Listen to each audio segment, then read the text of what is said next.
Okay, hello, and how is everybody tonight? Get ready, because we're about to take it to the mic stand. Gonna, wait a few minutes, see if, we can get some more people. Yeah, I see there is a second person in here tonight, so hello, second person. Hope your day went well. Hope you had a good day today. Hope you're looking forward to some neat news. I got like five stories tonight, three from the comics and two from basically cartoon slash television stories. I'm gonna probably go over. And if you can like and share, you can like and share the video, that'd be appreciated. Hey Leto, hey, it looks like you're here, man. So you're the second person. Goody. You can like and share and help the algorithm. That'd be appreciated. That way we can see if we can get some more people in here. Um,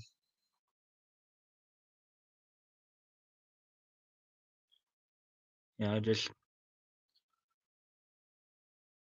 so we can have, when we have a few more people in here, I'll get started. I got like basically just to let you know, I got like five stories to go over tonight. Three from the comics and a couple of like cartoon slash television news pieces. So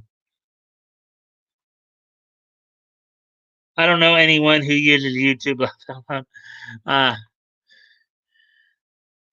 and for whatever reason, the thing said it went back down to one. Now we're back up to two. There we go. So did you have a good day off today, Leto?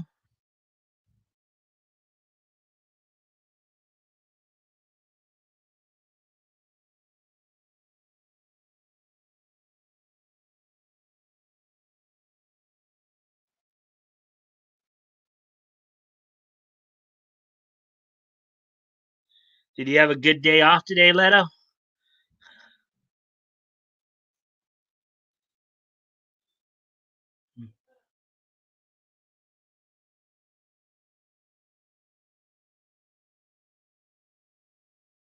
Mm-hmm.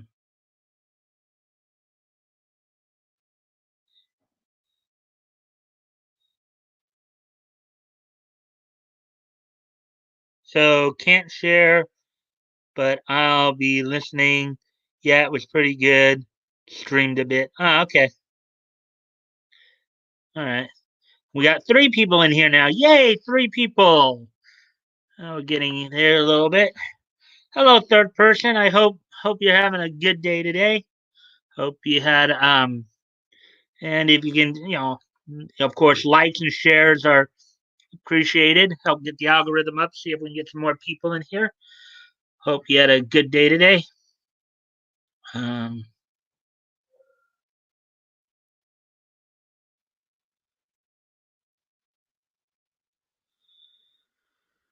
so yeah, so I got like five stories planned to go through today. So as I said, I'm just waiting to see if we can get some more people in here. Actually, I'll be right back. Got to step away from the computer for a moment, for a couple moments here, but I'll be right back.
All right, I'm back. Still, people were over the. We're now at the 6 minute mark. Give it a few more minutes. I'll give it till like the 10 minute mark, and then we'll go from there. It's nice to have three people here with me right now. Looking forward to having more. Um, I said, hope your day all went. Hope your days went well for those who are here. Um, you know, I'll kind of go over preview the stuff in a moment here. I guess I can do it now. So as I said, I got five stories to go through tonight. Couple from Bounding into Comics, one regarding DC Comics and some rumors. I know Yellow Flash covered that story. According to Ethan Van Sciver, DC Comics maybe doing at least a partial shutdown, if not total shutdown, by sometime 2021. Boom Studios has a release, also doing some stories for three stories from Comic Book Review. Dark Horse is coming out with a very interesting promotion, Dark Horse Comics, and some news on Animaniacs, and another little feature piece from in regards to the Iron Man cartoon from the 90s. So that's basically what's on tap for tonight here. Um, I hope y'all had a good day today. Iron Man, Iron Man, Iron Man, Iron Man, Animaniacs. We are paid for play contracts. Let's see. Yeah, so I hope you guys can also come and check me out on Fridays because that's when I have Backgoat with me. We go through a bit of a deep dive in terms of classic comics. This Friday we'll be looking at February 1936. I hope to see you guys there. And for those wrestling fans, my latest episode of Squared Circle Calendar is up as well, November. And I have, of course, my wrestling retrospective called Squared Circle Calendar, as well as the VA profiles I've done, voices big and small. Those on each on a separate playlist. If you guys want to check those out, or you want to go back and check out some of my stuff from on the Mike period, you guys can go ahead and check that stuff out as well. So we're at the 9:15 mark here.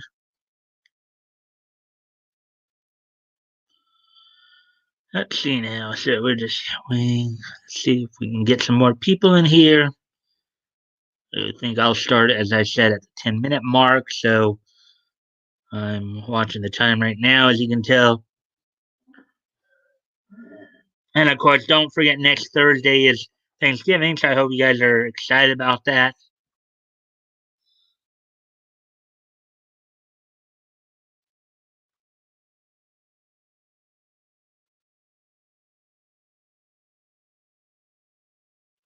Oh, wait, actually.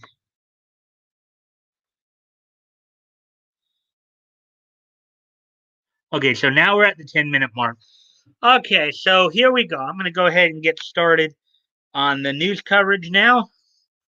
We got the 10-minute mark here. We got three people in here, so go ahead and get started with that. So let me just find that stuff. So get to the first story here real quick here. So here's the first story I'm going to cover tonight. Rumor. Ethan Van Sciver reports inside source claims DC Comics to cease publishing operations. Now I know Yellow Flash I think covered this yesterday as well. So get some interesting things to say about. It. So here we go. Here we go. Mark it as a rumor, but it's a big one. DC Comics, after nearly a century in the business, to be exact, 85 years in the business, as they started in 1935. The first comic that DC at the time as National Allied Publications, um, the first comic they published was New Fun number one back in February of 1935. So as of right now, it's been 85 years. So may join its sister app DC Universe later on. Okay, nearly a century in business. May join its sister app DC Universe later on in 2021 in the dustbin of history.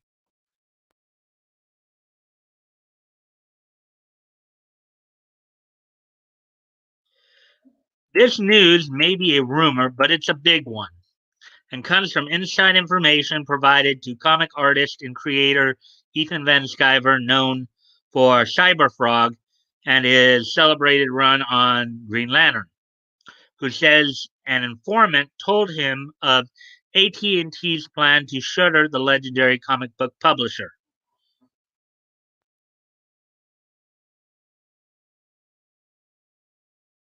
Van Sciver has strongly believed and said in the last few years DC would be sold to pay off debts the communications giant incurred when buying Time Warner. However, Van Sciver also warned on his Comics Artist Pro Secrets live stream that the Doomsday intel regarding DC Comics operations is currently unverified. As with a lot of rumors, the scuttlebutt goes around the office. Oh, we closing down? We not? That's kind of funny joke. Um, I received a tip, by the way, an unverifiable tip. I gotta say, I don't know if it's true or not, but they are saying DC Comics will close down publishing paper comics in June of 2021. He said, I think they just solicited March's comics, and I guess that if this is true, that's going to be it. So they may be ending. So I guess what he's saying there is that they're ending the actual hand copies or paper. They might still be doing digital comics, but again, though, this is all also to be taken as rumor, not as fact. So Van Sciver blames the current politically polarized state of comic book editorial staff for DC's rumored downfall, asserting that comic books, comic books themselves, have fallen into the hands of extremely irresponsible people in editorial and in publishing who have taken comics and turned them from a good, fun pastime, escapist fantasy into identity, political, evil, poisonous pamphlets that insult their own readers. And of course, this has been talked about what for the last 2 or 3 years. The whole idea of get woke, go broke. Um,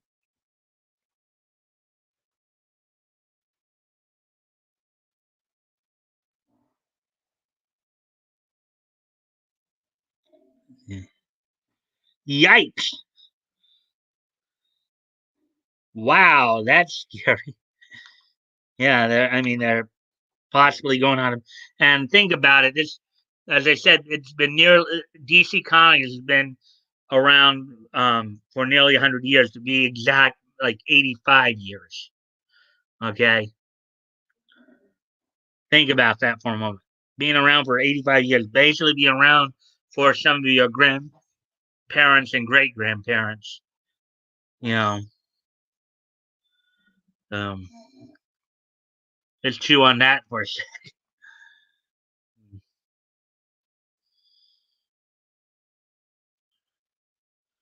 Let's see. Yeah.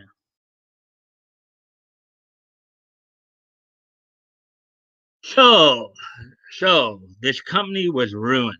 And Skyver goes on to explain it was ruined by far left wing radical activists who would I say invaded. These parasitic monsters use DC Comics their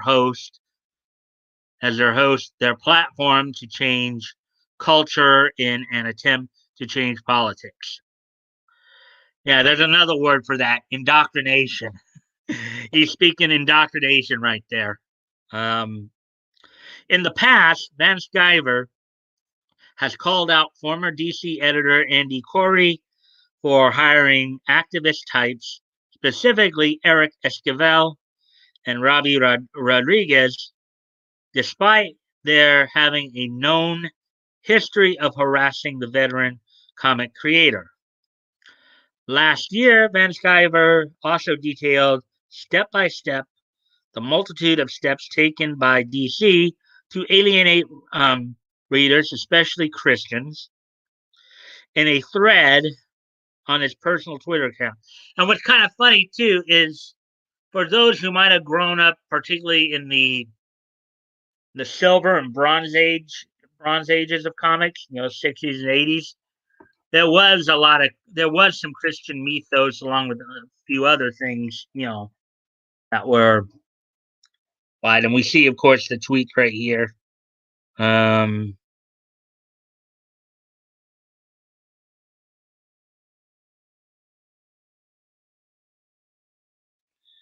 so, well, let's see. So, so the initial, I guess, tweet here from Andy Corey is what people actually mean when they say they want non-political comics, like when they were kids, is that they're devastated to have woken up one day as an adult, read a comic book, and realize they'd grown up to become the kind of person their childhood hero punches in the face.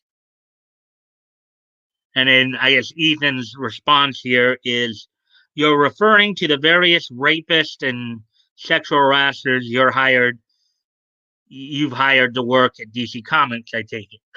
Oh, ouch. That hurts. That's biting. And then I guess here's a tweet from Anarco Florida dude, and then Ethan responding to him. Let's see. Oof, gonna need a citation on that one, Chief. And then Ethan responds to him, okay, Andy Corey is responsible for hiring at Robbie Rodriguez, who sent me a picture of his anus. Okay. And Eric Esquivel, who, well, Google that one, bro. Uh, ouch. And then,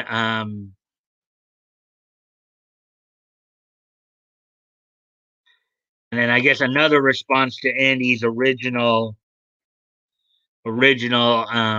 tweet here. Um, Here's something that Ethan responded with as well. Andy Corey here.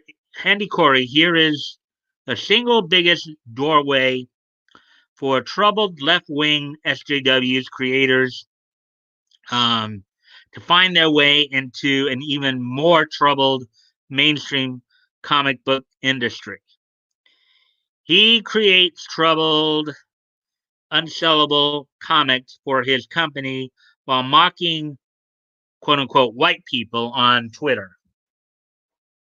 See what you guys are saying about this stuff so far. Guess there's nothing new there, so we'll continue on with the.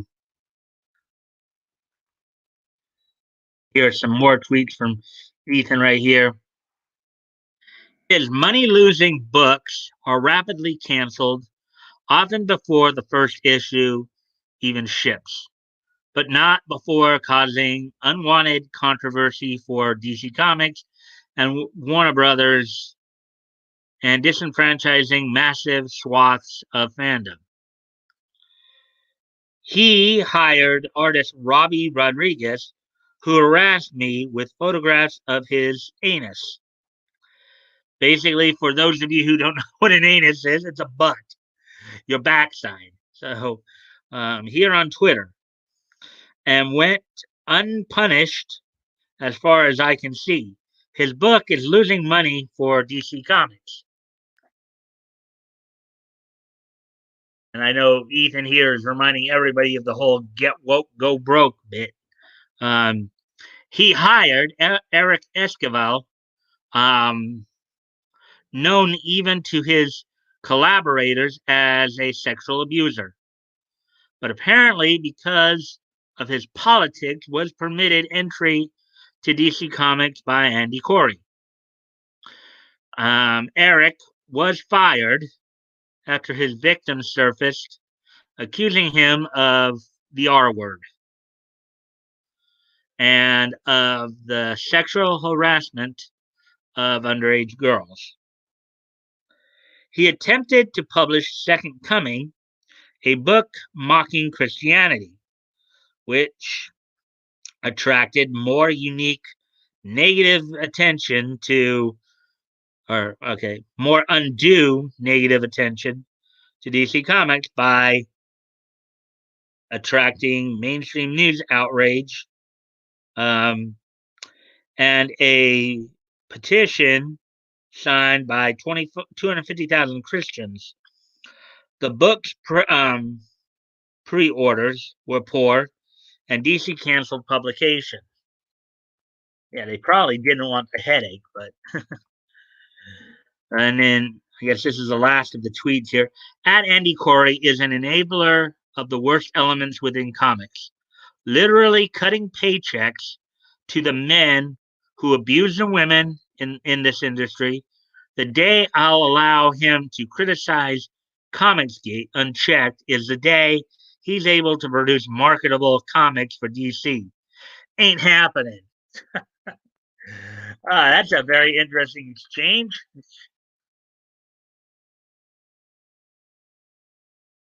Let's see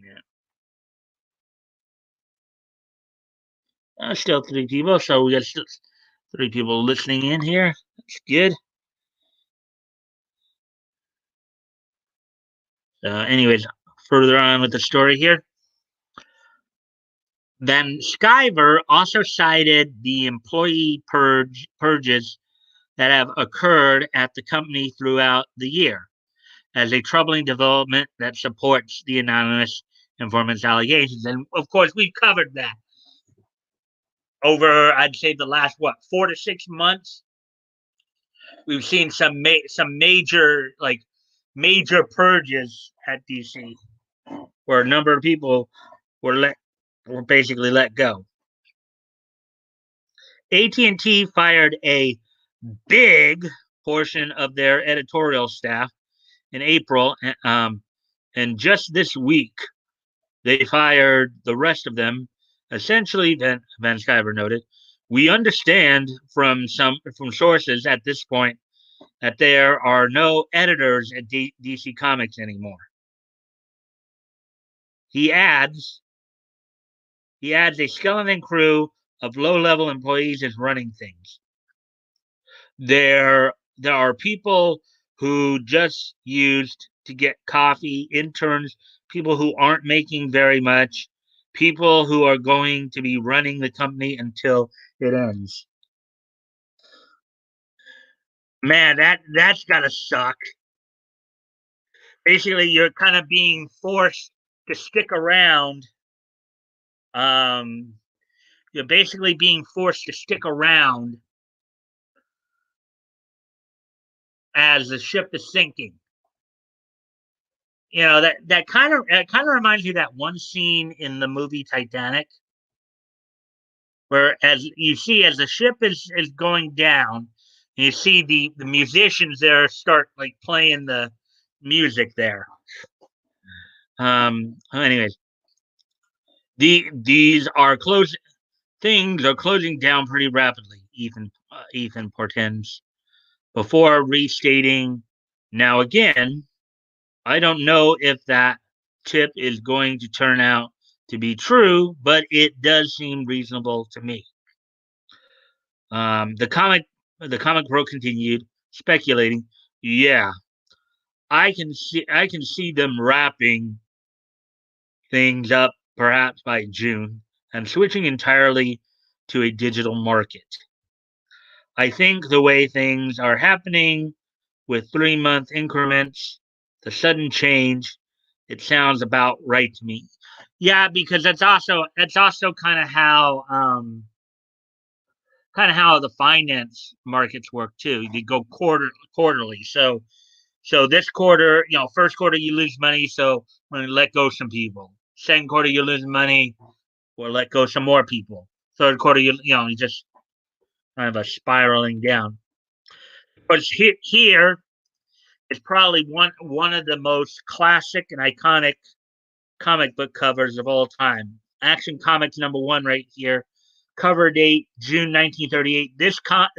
Action Comics #1 came out April 18th, 1938. This is an iconic. This is, of course, the iconic cover that where we see Superman right there making his comic book debut, lifting up that car. So that's kind of iconic right there. Let's have a peek at that for a moment.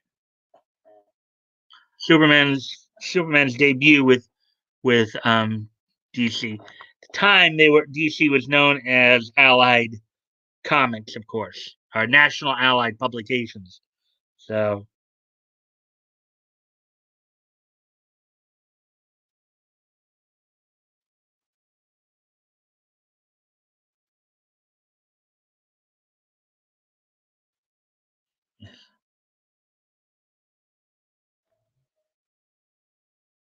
okay, so continuing on here, EVS also suggested that DC's chief publisher Jim Lee would also be departing as a part of this shakeup, which, if true, would make him the second DC head, following former co-publisher Dan Didio, to exit the company this year.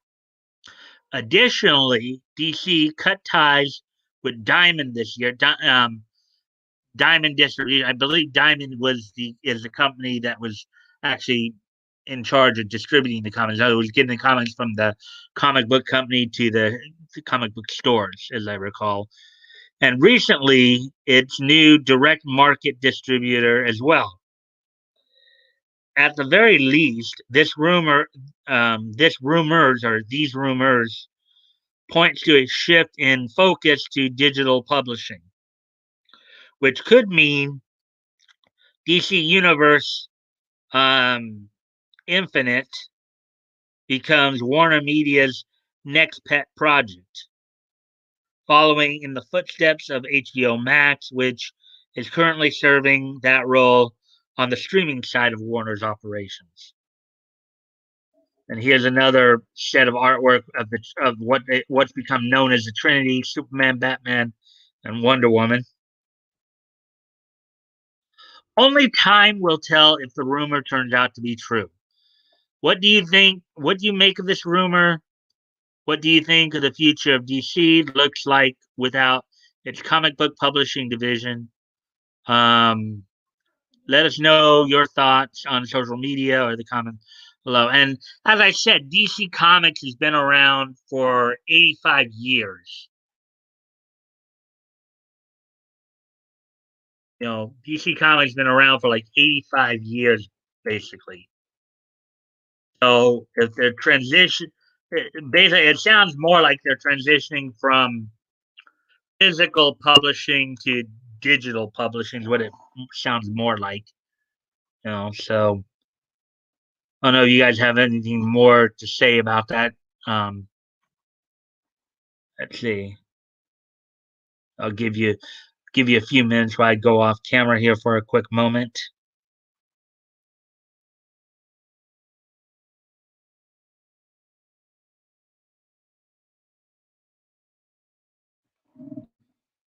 Looks like Leto's got something to say here about it. Let's see. I figured the DC streaming service is going down since HBO Max will be hosting Titan's show. Yeah, I mean, I think what you're possibly seeing there is, at least based on some of the moves they're making, it almost seems like they're kind of consolidating the company in a way. They're basically maybe getting rid of some of the more redundancies and just making it more compact. To make it more cost effective. That's what it sounds like they're doing. So, anyways, we'll move on to the next story then. So that was the first one. And I know y'all Flash also covered that story yesterday. So this is another one that I came upon today.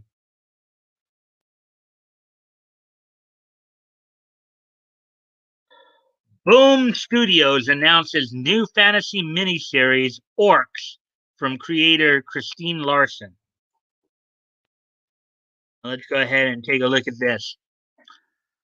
Boom Studios is set to expand their title offerings this winter, with the comic book publisher announcing the upcoming arrival of a brand new fantasy miniseries, Orcs. And I guess here's some of the cover art right there, or some of the artwork right there. The one on the bottom there has hair, has like head hair. Orcs number one, kaboom.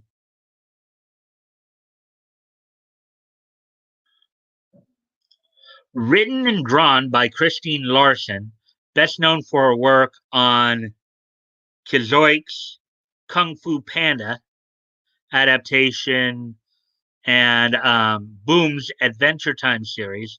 Orcs is set to follow a group of orc misfits as they set off to explore the world in search of fame, fortune, and glory, only to discover that the real treasures were the friends they made along the way.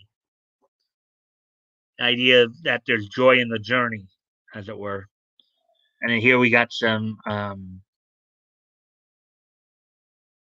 See if I can read some of this. Scared? Why would I be scared? Just because this place is filled with green trees? Creepy birds? Oh, wait, no. Creepy trees? Creepy birds? Creepy crawlies? And creepy owls? Owls that will make a hole in you faster than you can say, ah, there is a hole in me. Rustle, rustle, rustle. Beep! Guys, wait up!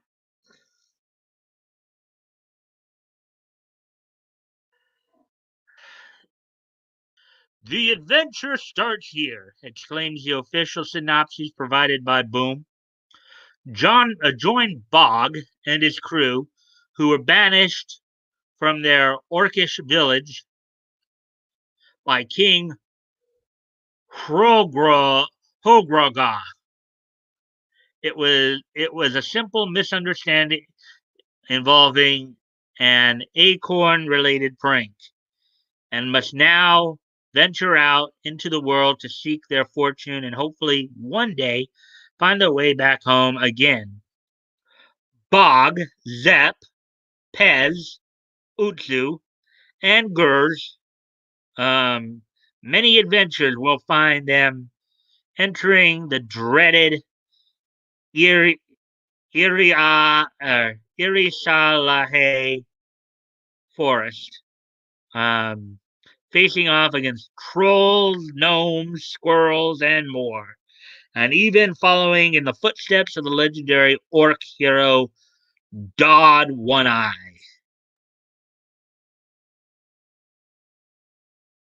The book will be released as part of Boom Studios' middle school and younger audience focused Kaboom imprint, which has published books including Just Beyond by R.L. Stein, also known for his Goosebumps books, and Kelly and Nicole Matthews and Derek Loffman's Ruin World.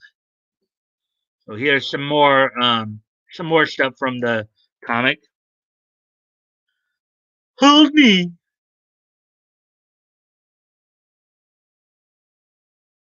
much Mogpez.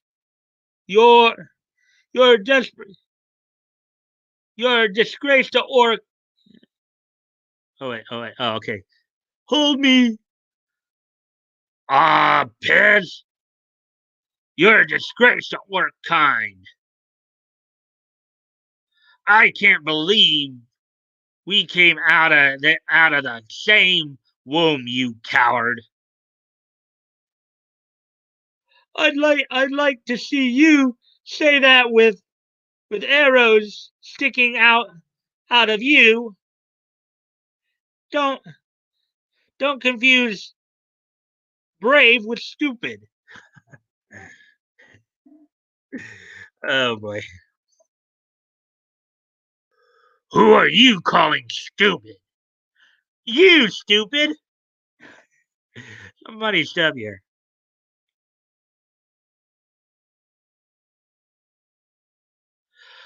Not you make a stone could make a stone troll um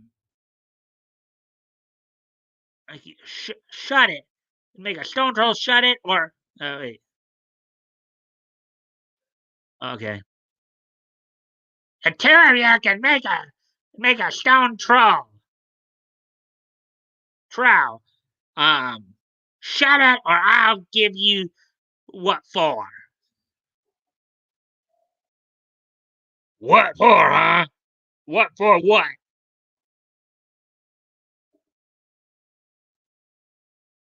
Who for? Are you are you are you idiots being cute with me?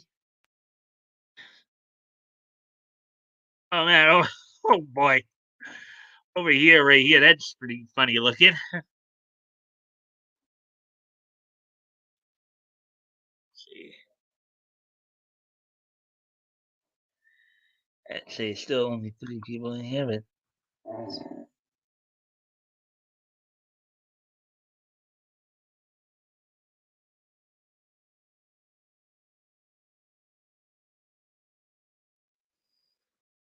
you're right.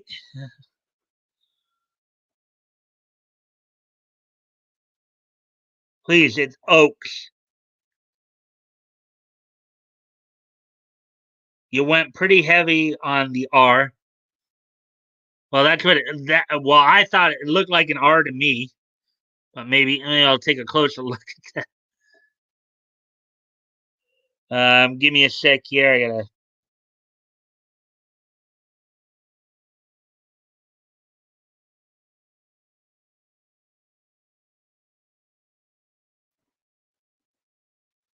So let's see. Is that Orcs or is it?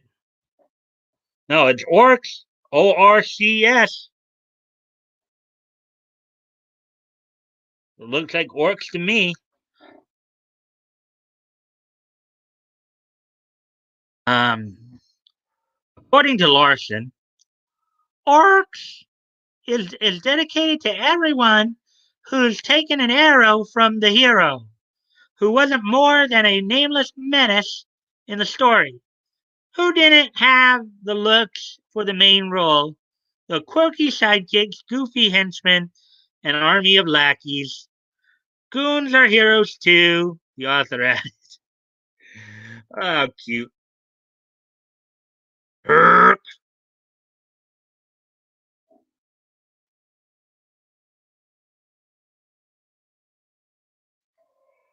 Are are you morons trying to tell me the whole forest? We're here. But put me, let's see, put me down.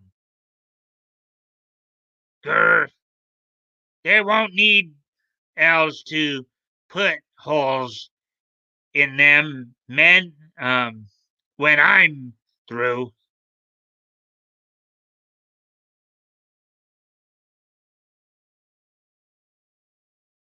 Thanks, Grr.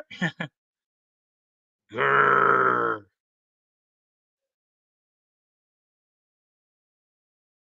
I would not regret it. Grr. I worked. I know. They just worked my last nerve. I hate not knowing where we're going. Wish I took a better look at that map.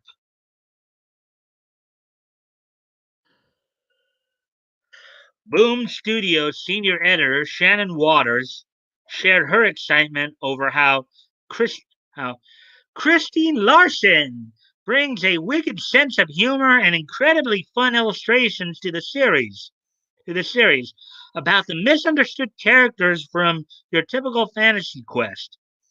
Finally, getting a chance to step up and be the heroes of their own story.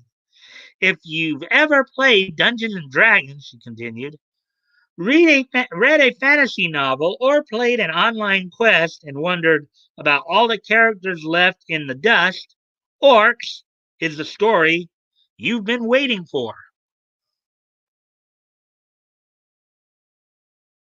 Here's some more of it. Come on, you slow, you slow sacks. We're here. It's about time.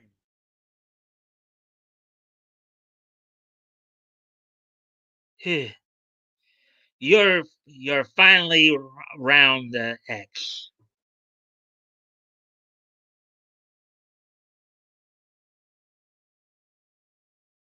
This whole forest looks the same. How do you know this is the spot? Call it a call it a hunch.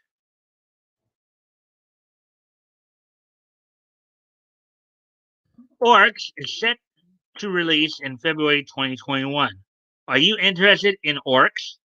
Let us know your thoughts on this new series in the comments down below or on social media. Sounds like a pretty interesting story. I could see where kids could really get into it. Um,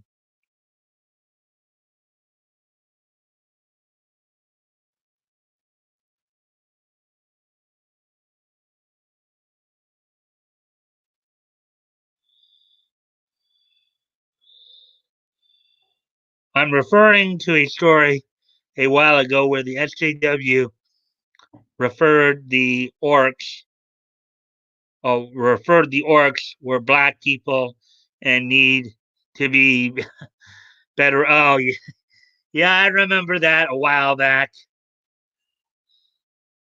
I remember that a while back. That whole bit was, yeah. Oh, now we're down to two people though. Hmm. That kind of sucks that we lost a person there. Excuse me a moment. I'm gonna be right back. I gotta step away from my computer for a few couple minutes here. I'll be right back, Leto.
All right, I'm back. It looks like we have three people again, so that's cool.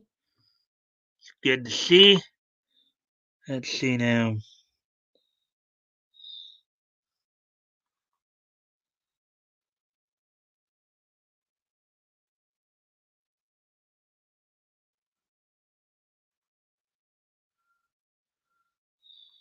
Okay, so now I need to get to the next story here. We're done on we're done on the founding in the comics site. So now we'll go. There's like three stories I saw over here on Comic Book Review that I wanted.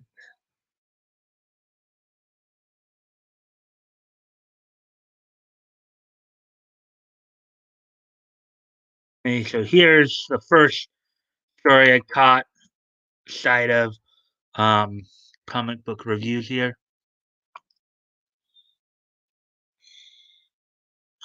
Okay, so here's a little promotional piece from Dark Horse Comics. Brews up legend of Ninkasi themed beer.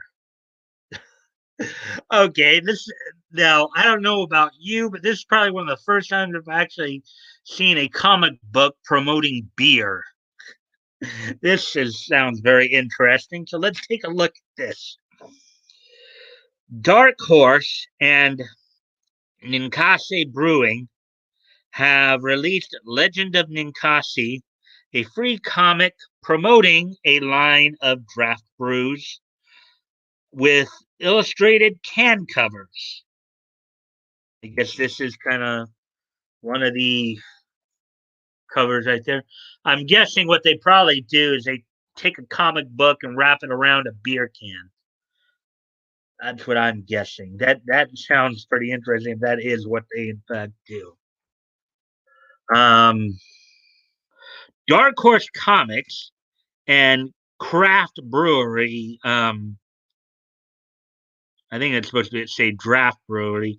Ninkasi Brewing um, are releasing the product of a joint venture, a series of canned beers with illustrated labels and a free comic about brewers on a quest to vanquish bad tasting beer. Oh my god. What a story. Oh my god. That's a freaking story right there. Oh boy. Okay. Let's write a story about brewers going out and vanquishing the evil of bad tasting beer. That's comics for you. That's actually a pretty interesting storyline. Let's see. Thank goodness I stopped drinking because I still did this. Because I still did this would have been right up my alley. Oh boy, yeah, some crazy stuff here going on. Crazy stuff. Um. Anyways, Ninkasi Brewing tweeted Tuesday, "Want a comic? We want to send you one on us with a link to where readers can sign up for a Ninkasi newsletter and receive a copy of Legend of Ninkasi: Rise of Craft." I wonder what Flash. I wonder if Flash knows about this. Flash and Tug know about this and what they'd have to say on it. Particularly Flash. And I know Yellow Flash is a bit of a drinker, from what I understand. So, excuse me a moment. I got to go off camera for just a moment here.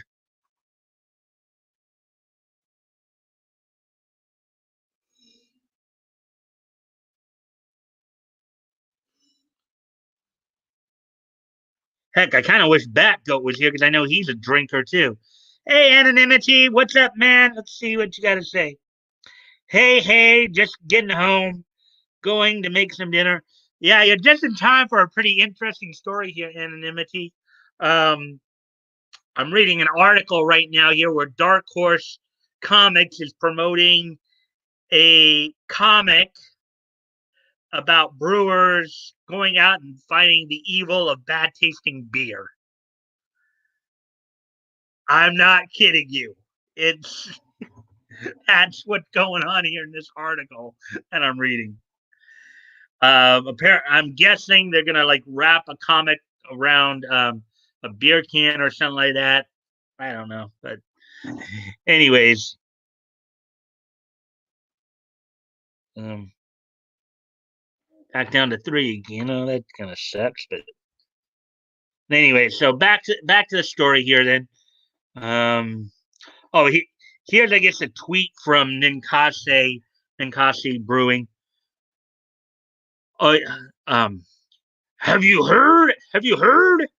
We worked with Dark Horse Comics to create Legend of Ninkasi Rise of Craft, the first installment in our comic series. Want a comic? We want to send you one.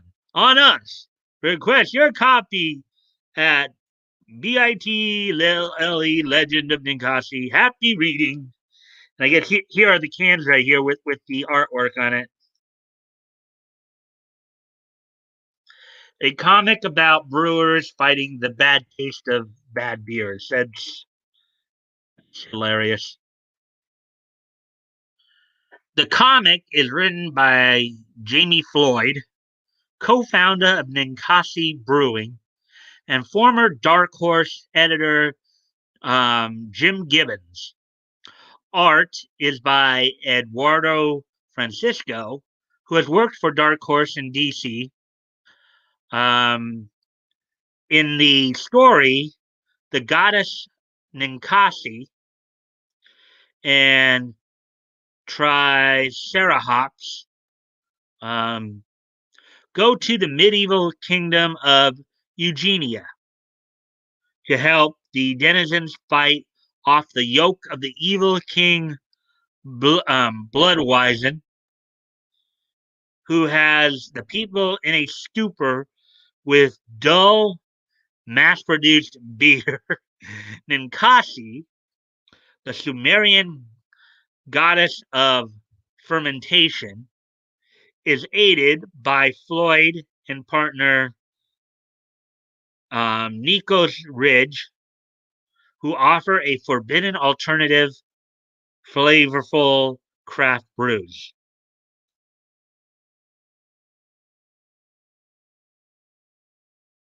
The comic promotes Ninkasi's 19.2-ounce comic can series of craft brews. Megalodon, Legendary IPA, Velociraptor, Guardian IPA, and Triceratops Double IPA. Well, they've even got a bit of a dinosaur theme to them as well. That's cool too. Dark Horse and Ninkasi Brewing announced their partnership in September 2018 and previously promoted this comic at the Rose City Comic Con in Portland, Oregon in September 2019. Based in Eugene, Oregon, Ninkasi Brewing is an independently owned and operated craft brewery. That that does sound pretty funny. That sounds hilarious. A beer themed comic book. That might be a pretty good seller. Sure, there are a lot of people who probably would go for that. Excuse me one more moment, guys. Sorry.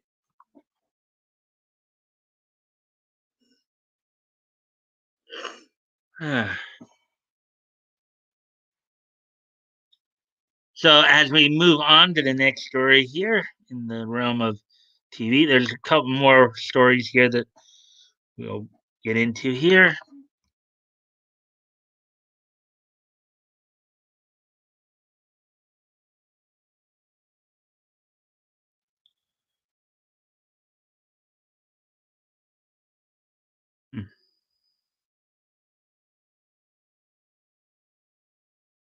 Okay, so I guess the first one I'll look at here is this one: Why Iron Man's animation changed so dramatically in season two. So they're of course referring back to the '90s Iron Man series, part of the Marvel Action Hour back then with I believe it was Iron Man and the Fantastic Four. Um, why Iron Man's animation changed so dramatically in season two. Fans weren't impressed with the debut season of 1994's Iron Man animated series, which led the powers that be to change some things. There's a scene from that cartoon, and the girl there, if I remember that episode, that girl I think is blind. If I recall. Iron Man 1994 was a noteworthy moment in Marvel's history and a significant one for Tony Stark, in particular, as it was the first television program to hone in on Iron Man specifically, including his appearances on the Marvel superheroes from back in the 60s. The production team had high hopes for the show under the direction of Ron Friedman, even going so far as to convert the recordings into movie quality sound using THX. However, the show didn't receive the attention and critical acclaim that Marvel had expected. Um, Audiences were unimpressed with the show's premise, which mainly consisted of one off battles that could be introduced and concluded within one or two episodes. Critics of the show cite the simplistic nature of the first season, which did not allow for any type of plot to develop or progress.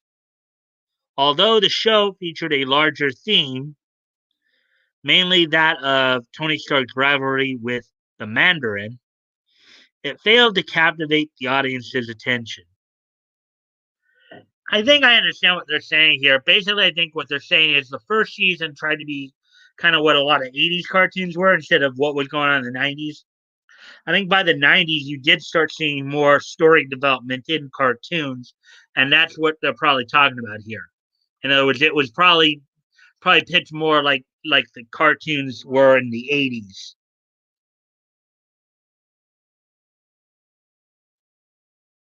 Let's see.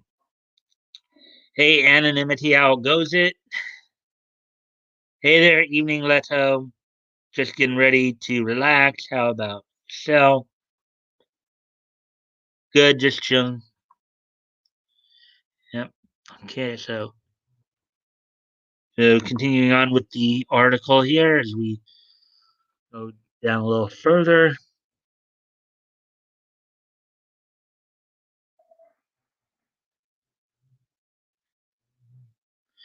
Perhaps the biggest frustration for fans was the show's animation. In addition to serving as a writer, editor, and producer on Iron Man, Friedman also managed Fantastic Four, which directly preceded Tony Stark's solo outing in the television lineup. Many of the criticisms that Friedman and his team received for Iron Man 1994 were echoed in the criticisms for Fantastic Four in 1994, with fans not only being disappointed with the thin plot points, but also with the animation that wasn't particularly easy on the eyes. I did notice in regards to that, I did notice, when I watched it way back when, of course, it was in my like late teens, early 20s. I was already out of high school when that came out, but I remember you did have kind of a like, particularly in the Fantastic Four cartoon. Um, Actually, I think the second season of both were much more. I know that the animation was darker. There's more definition there. Um, so anyways, excuse me a moment here.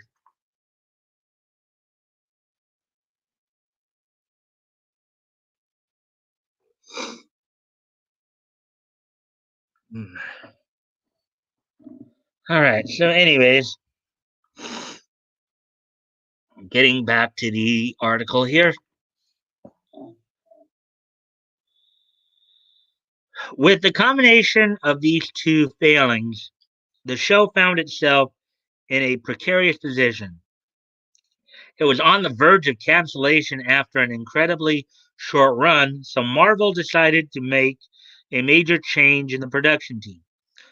Friedman was removed, and Tom um, Tatarovich um, was brought in as a replacement. And I believe this guy, Tatarovich, did a number, was had his hand in a number of the Marvel series of the 90s, I believe. I think he did some work on X-Men the animated series as well towards the end of its run as well. So under Tataranovich direction, the show's plot took an entirely new turn.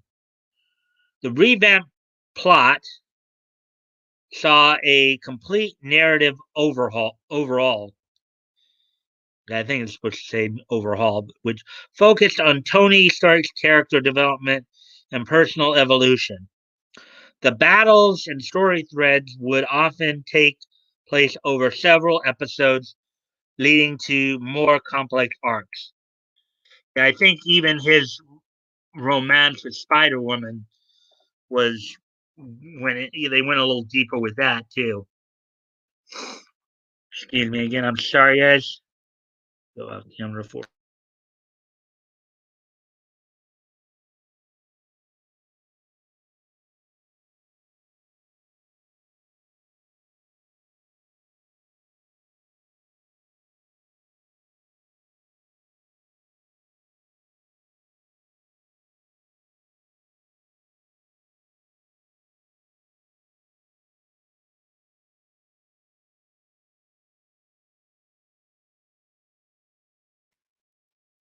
All right, I'm back. Let's see. X-Men cartoon was the best, especially with the Phoenix Saga. Yeah, it was a pretty good one. I saw it. It's pretty good.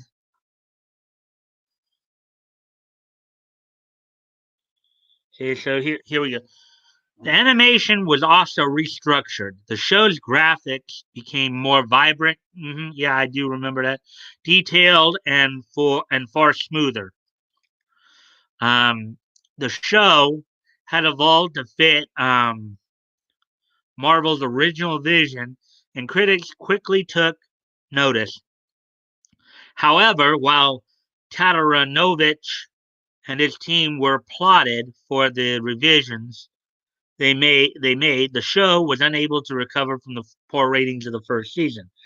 Unfortunately, many viewers weren't aware of the dramatic changes Iron Man made after losing interest early on. Although the show did manage to garner some new fans, it was not enough to keep it on the air. After just 2 seasons, the show was canceled and taken off the air. In the end, while the show didn't perform as well as Marvel expected, it has retained a dedicated fan base who has consistently applauded the work done on the second season. Iron Man is available to stream on Disney Plus. So, oh, there you go. So there's the Iron Man story. Let me see how much time we got right here. Oh, we're up to 5 people now. Yay, 5 people. We're over the hour mark already. So I may do one more story and then we'll start winding down after that. Um,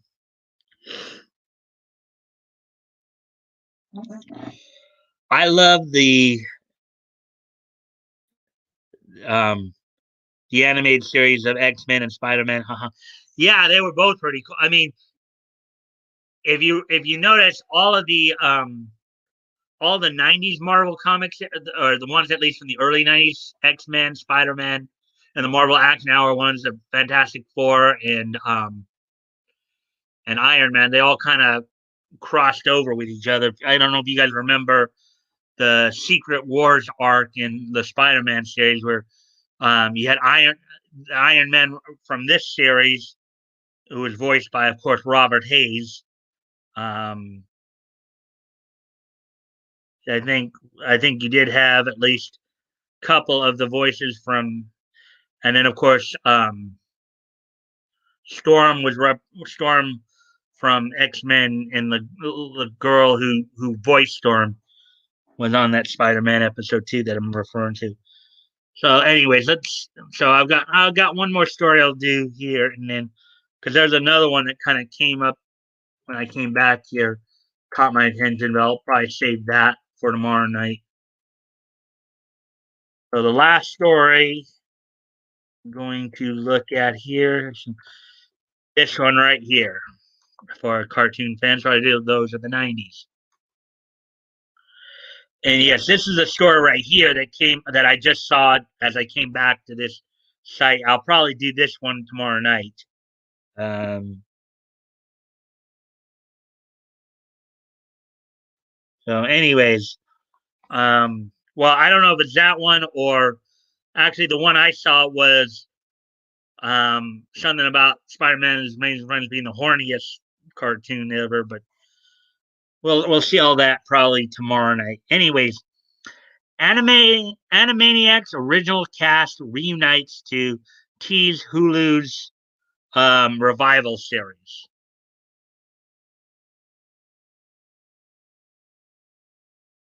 So, anyways,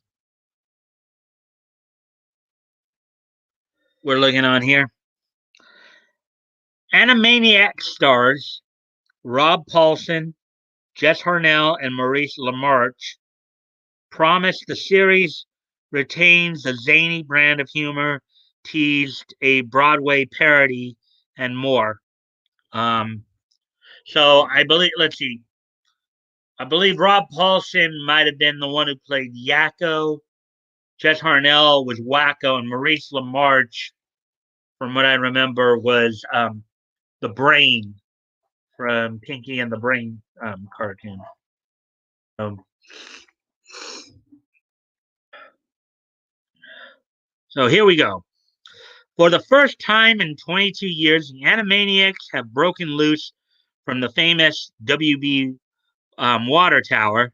The Warner Brothers, Yakko and Wacko, and their sister Dot will soon return on Hulu with original cast members like Rob Paulsen, Jess Harnell, and Maurice LaMarche in tow. Ahead of the season one premiere, the three voice actors reunited once more to break down what longtime fans and newcomers alike should expect from the upcoming revival. Speaking to CBR, Paulsen, Harnell, and LaMarche shared what it was like to have the band back together again in the recording booth. They promised the series retains the zany brand of humor with a modern twist, and teased the revival that the revival will cover topics like gun control and oh, of course, yeah. Let's. Oh boy. Ah, like they don't learn from the comic industry.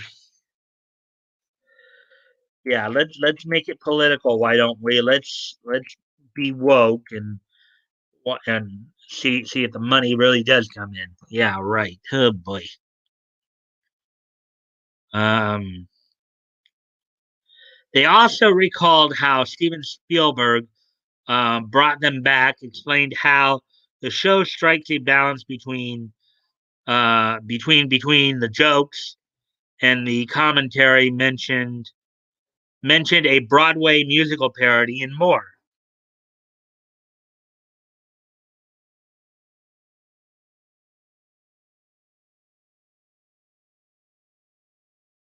I guess here's a portion of the interview. CBR, what is one thing you think viewers should know before they sit down to watch the reboot for the first time? Rob Paulson, I think what they need to know is that the band is back together and we picked up where we left off. The appropriate changes have been made, but we've got the original characters and they're so freaking authentic. And look what happens to you as soon as we start talking. You can't stop smiling, and that is the thing that we like the most. That's a very good thing. Yeah, it's the real deal. Just Arnell and Paulson. Arnell, basically, what we can tell you is all the stuff you loved about Animaniacs then applies to what you're gonna love about Animaniacs now. Except now we're making fun of new stuff, more stuff, replied Paulson. Hmm. Well, they're making fun of the wokeness, and that may not be a bad thing. But hey, Woody, what would Woody do back in '62? Let's see.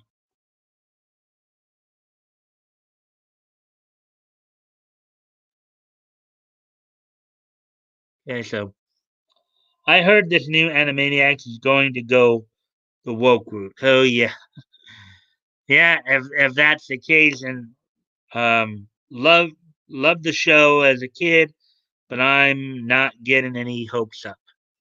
Yeah, they've been doing that with a lot of stuff. They say that, but I have yet to see the woke aspect. Seen the trailer for it. Looks pretty good. Probably not allowed to have baloney in their slacks either. Yeah. In the first trailer, they had the girl at the end tell about mansplaining. I can't remember what she says, but I haven't seen the trailer in a while. As long as they don't take away the "Hello Nurse" jokes, laugh out. Well, if they're going woke, that's probably exactly what they're going to do, Leto. If they're going woke, that's probably exactly what they're going to do. They'll probably take that whole thing out. Man, I forgot how much came from Animaniacs. Well, look, Animaniacs even spun off like Pinky and the Brain. You know, there was I think Chicken Boo, Mins and Buttons, or Buttons and Mindy. Hello, lady. Call me mom or mother. And then there was like Slappy Squirrel. Hey, Woody Mueller. Okay, so anyways, back to the article here. Taking it back to the original series for a moment, some sequences almost seem to transcend the series itself. I still see the Nations of the World song drifting around my Twitter feed. Are there any moments like that in the reboot that you think could end up same way? Excuse me a moment, guys. I'm going to have to go off camera for just another moment here. Sorry about this.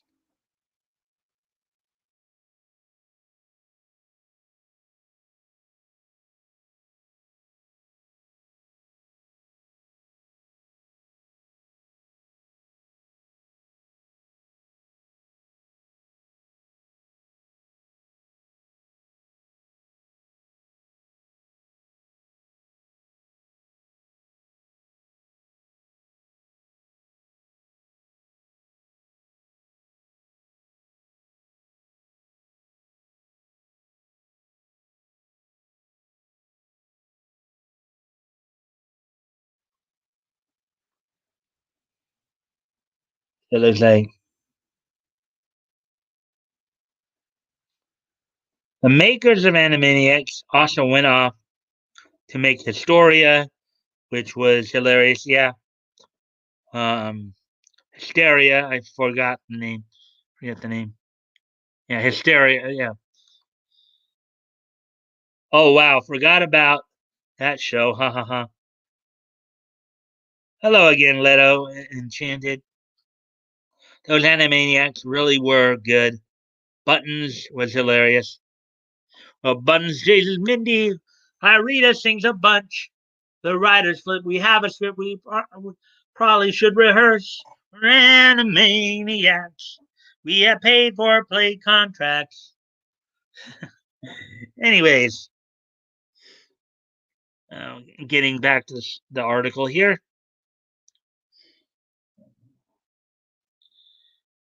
We sure hope so. From Harnell. Maurice Lamarck, go ahead, Rob.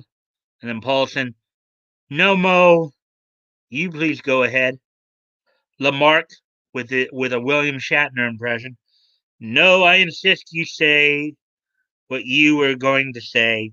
William Shatner does not appear in this particular iteration. And Paulson replying, let's put it this way. There were countless moments in the 26 episodes we've so far recorded where I would just shake my head and go, oh my God, this is cool. This is so hip. The truth is that time will tell which ones become, because that's not our call. That's the audience's call.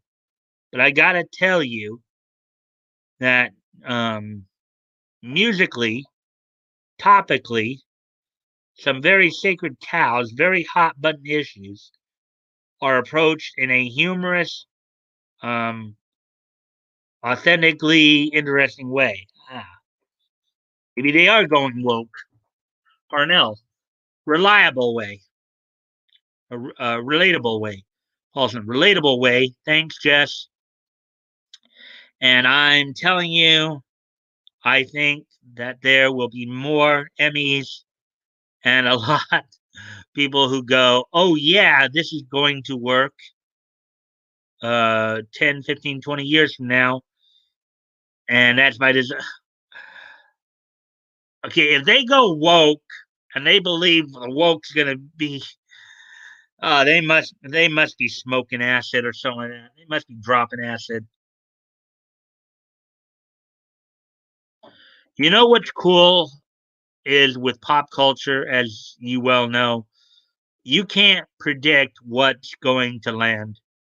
We've all been blessed to work on so much stuff, and a lot of times you go into a new project and you're like, this is gonna be huge and it's gonna take over the world and it's gonna be the biggest cartoon ever. And it falls after 3 episodes. Other things like Animaniacs last for 20 to 30 years and people still hold them dear. So you can never predict that stuff, but all I can tell you um, is that we knew when we were doing the first series that it was being done at a high level. And this is being done at the same high level. There were several things that have flown by us while we were in that recording studio going, yeah, they're going like that. You know what I mean? So it's up to the world, but I think the world's gonna have a lot to choose from. Um, Lamarche can't say anything better than my compadres. Anyways, I gotta go off camera for a moment here, guys. Sorry.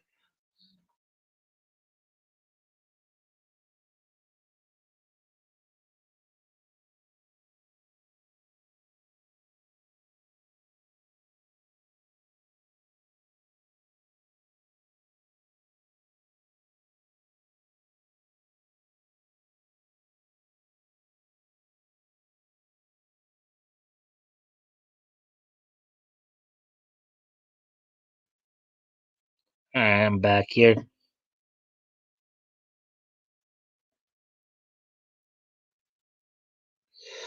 All right. So, anyways, back to the story here. So here's the next question. What has a reboot allowed you to do with the characters that perhaps you couldn't in the original series? Harnell. Well, they're still not allowing me to wear pants, but I'm okay with that. Um, no, the nice thing about it that boggles all of our minds is that we tackle issues that you do not typically see tackled in cartoon programming. You know what I mean. We got gun control, we got climate change, in addition to all the politics and pop culture commentary that we do. Of course. Of course. Yeah, that sounds like they are going woke. So it's just a question of, oh my gosh, how are they going to pull this off? You see a script and you get the gist that it's about gun control. And you're like, we're basically a children's cartoon. How are they going to do this? And then at the end of it, you like, my God, they did. So it's more of like watching a balancing act and applauding when they actually make it to the other. Oh my goodness. It's even worse. It's not just the fact they're going woke, but they're going woke on a kids show. This is this is this is this is going to be indoctrination 101. They're basically trying to use a kids show. They're trying to indoctrinate kids into their line of thinking.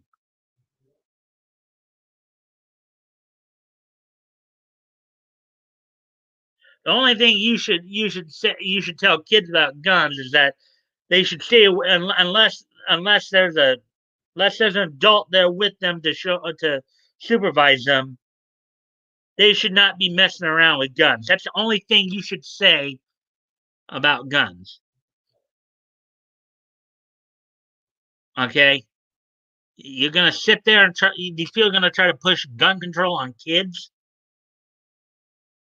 You're kidding me, right?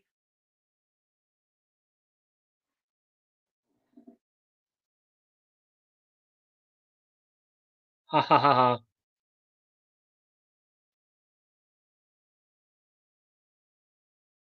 Look at schools in California.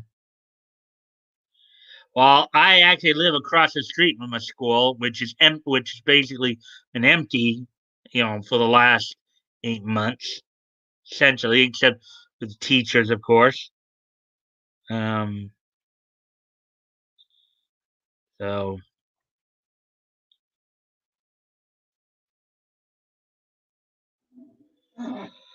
yeah. So let's see. So here's the next question: what drew you back to Animaniacs after all this time? Steven Spielberg, Paulson. Steven Spielberg laughs. You know what? What would you say if Mr. Spielberg said, "Hey, hey, Megan, you want to do a show?" You'd say, "Sure." I guess Megan is the name of the interviewer. Lamarck or Lamarche. Um, we have such love. We have such love these characters. Since we wrapped on Star Warners, um, the last episode of the original series, we bumped into each other at other jobs, other auditions, and go, God, wouldn't it be nice if we could go back because it's just a family feel. So the fact that Steven did want to do the show and did take the temperature of the world and realize that this is the time we need this kind of sophisticated humor. No, we don't. Not if you're gonna go woke. It was just fortuitous for us getting to play with our old pals. As Rob puts it, it's so beautifully the female dog in the sandbox and show business. Harnell. And seriously, I think we all agree we are so pleased at the way things worked out that out of all the times it could have come back, it's coming back now because right now in 2020, especially at this point in 2020, I think the world could use something to laugh at again. I mean, we don't overrate what we're doing. We're not going to change the world, but hopefully we're going to make it a little bit happier. Not if you're pushing woke, I don't think so. I think you're just going to infuriate people doing that.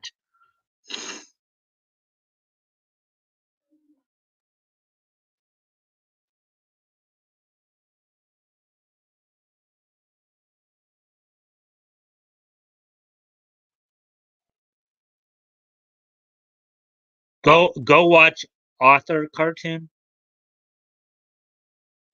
Poor Elmer dude will need a new hobby. Elmer Fudd. Elmer Fudd will marry Bugs and oh god. Yeah. Let me see. Hour and 25. Wow, we're oh wait.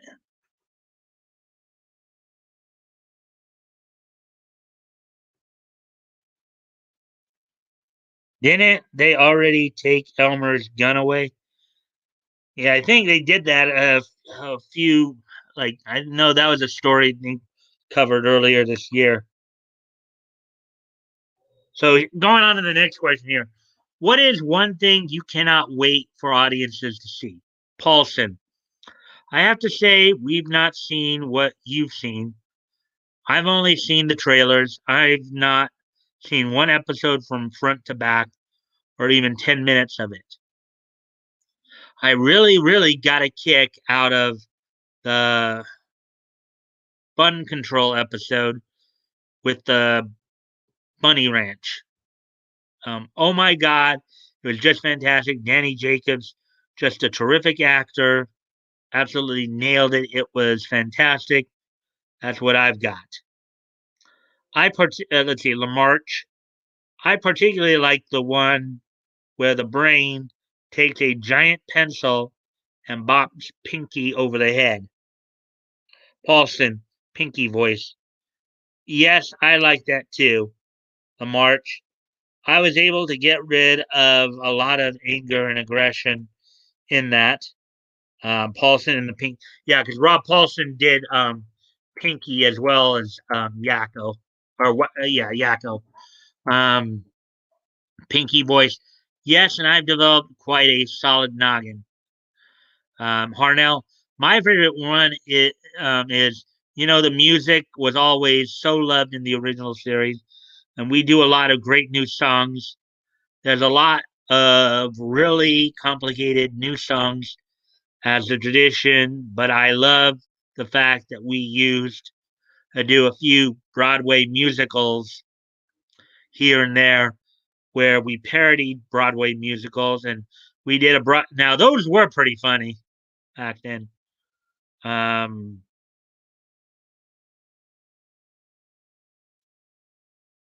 see, Broadway musicals, and this new season, that's a standout for me.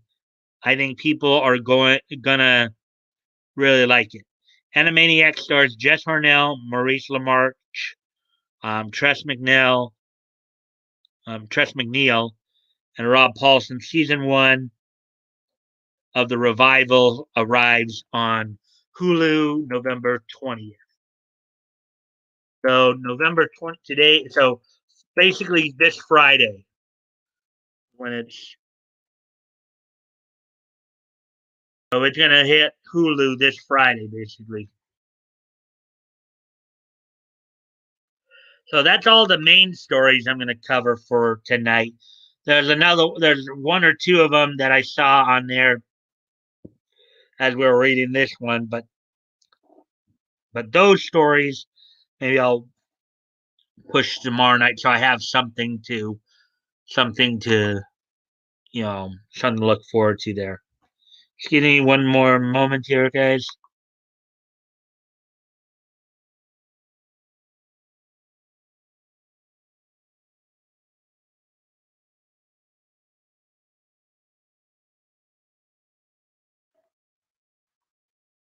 All right, I'm back here. Let's see what you guys and then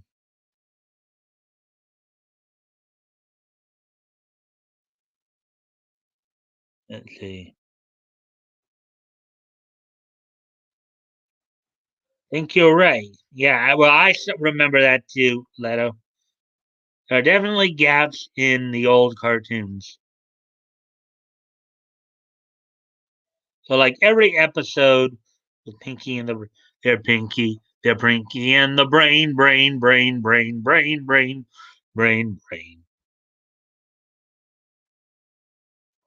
I like their side cartoon with the Granny Squirrel. Yeah, that was Rita, and her. No, actually, Rita was the cat. Actually, I think um, Rita was the Broadway singing cat, basically.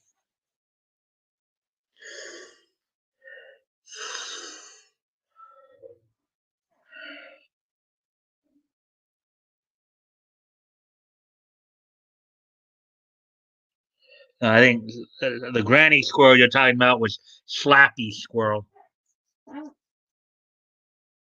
and then Skippy, her. Well, actually, she was Granny, but she was actually Aunt Slappy, and her nephew, Skippy Squirrel, who would always go spew, spew in a half. I don't know if you guys remember that one. Not Runt and Rita, Slap. Yeah, that's what I eventually remembered there, Woody. Runt and Rita, and then Slappy Squirrel. Ha ha ha! So much I forgot about in that show was Freakazoid originally in that. No, Freakazoid was I think a totally separate cartoon. We have 6 people here now. Yay! 6 people. No, the writers went off to do Freakazoid though. Yeah. Ah.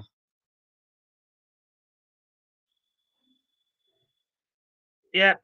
So let's see. We're what? We're over the hour and a half mark. We're like coming up on an hour 36. So I think I'll start winding this down. It looks like I have at least a couple of stories for tomorrow night. At least a couple from comic book reviews. See what else pops up between now and then. So are you guys ready for this day in each history?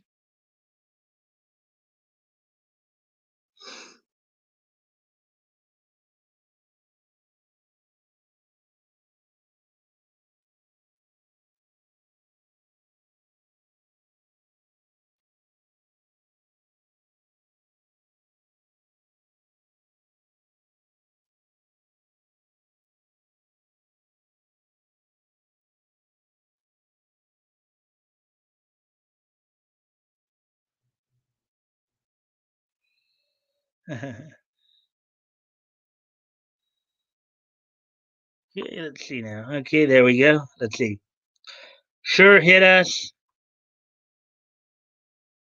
Uh,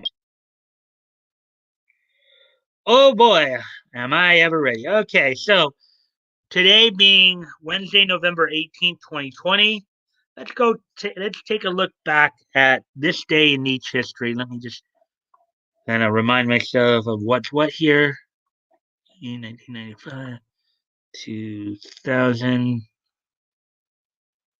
1995. Okay, so there we go. So now that I know all that, let's go ahead and take a look back in time on this day this November 18th in Nietzsche history. And the first stop we're going to is we're going to go back 40 years ago today.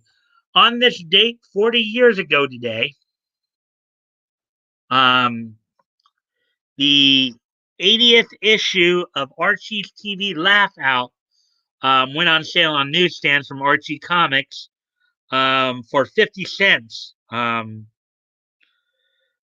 see. It was a 32-page book that was an anthology that featured, of course, Archie Andrews, Sabrina the Teenage Witch, Josie and the Pussycats, well, Little Archie and Little Jinx.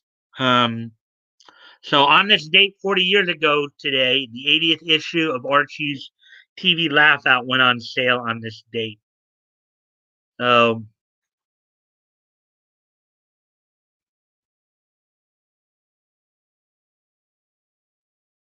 see. Of course. Oh boy, am I ever ready? Okay. See that. Duh, slip today again. Wow, Archie still looks the same. Yeah, he's been quite an endearing character. I mean, and he started back, I think, in the 40s, I think, going all the way back there. And you, of course, you can find out more about that, on Friday streams as well. So, anyways, with that being said, let's move on to the next piece of history here. A couple of interesting trivia tidbits go through.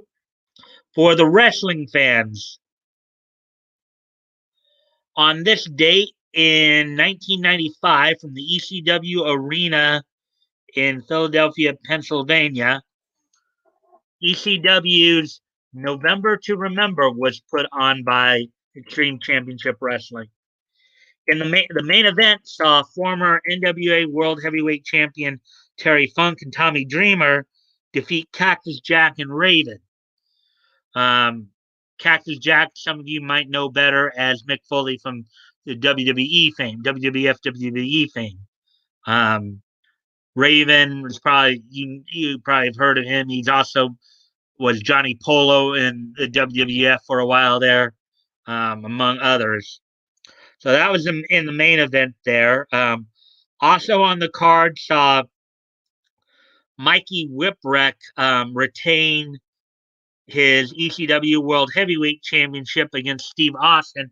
This was during the time when Steve Austin was in between after being let go by WCW and before he went to the WWF.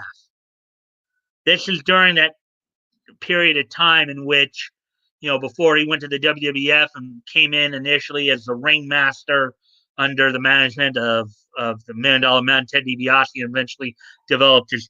This is where he actually started developing the Stone Cold character in ECW very early on. Also on the card, the Sandman and Two Cold Scorpio coming to the ring by Woman, aka Nancy Dawes, aka Nancy Benoit, the late Nancy Benoit, defeated the Public Enemy to retain the ECW World Tag Team Championships. Rey Mysterio Jr. defeated Psychosis in a Mexican death match. Pitbulls with Francine in their corner defeated the Eliminators with Jason Knight in their corner. The Eliminators, who were John Cronus and Perry Saturn, who would be part of the Radicals team years later, who would go to the WWF in 2000.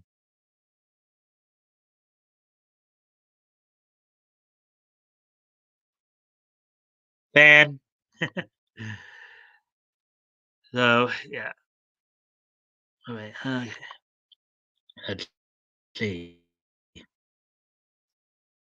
With Taz as the special guest referee, Conan defeated Jason Knight in 14 seconds. Bubba Ray Dudley defeated Broad Street Bully in 57 seconds after Broad Street Bully and Donnie Allen went to a no contest in the opening match of the night. So that happened on this date in 1995. as well as another thing happened on this date. 1995 in this case is just so nice. See, Extreme, those guys were crazy. Yeah, hardcore wrestling is kind of crazy, but the way, particularly with ECW, and of course later with some of the other offshoots as well. You know, hardcore wrestling, as violent and gruesome as it was, also had its very unique art form to it too. It was, the way they would sometimes utilize weaponry in the ring. It wasn't just simply just take a chair and just bash it over a guy's head. Some of the stuff they did, like the way like Raven would do a drop toe hold on a guy to where the guy would go face first into a chair that was set up, or how Sabu would use a chair to as a springboard to execute his triple jump moonsault.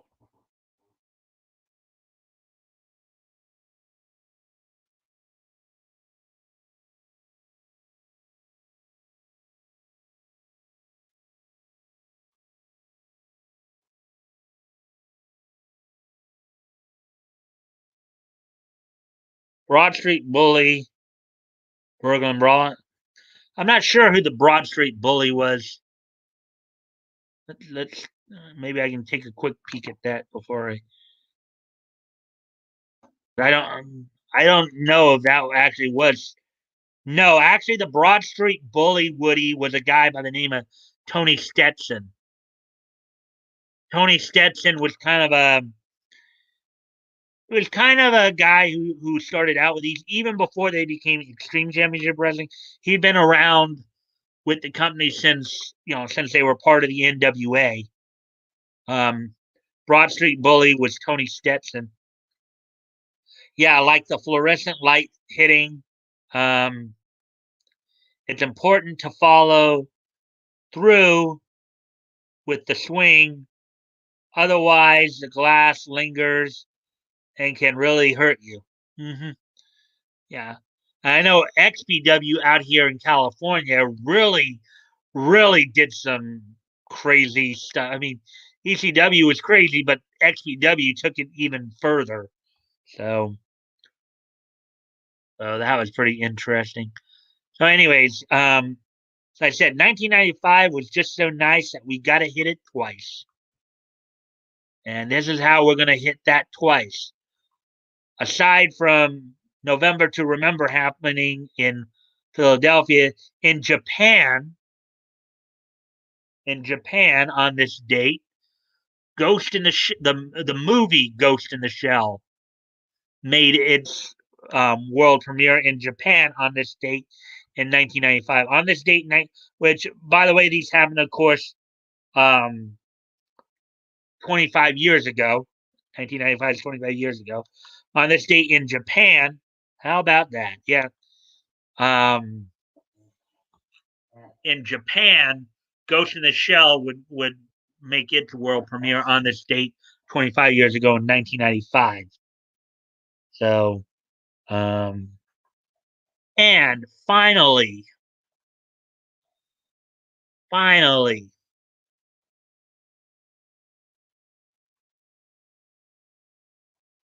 on this date in the year 2000, um, three shows kind of ended their runs. Pepper Ann would end its run on ABC UPN, and Transformers, Beast Machines, and Rainbow Fish were both canceled from their respective channels. Transformers Beast Machines was canceled from Fox Kids.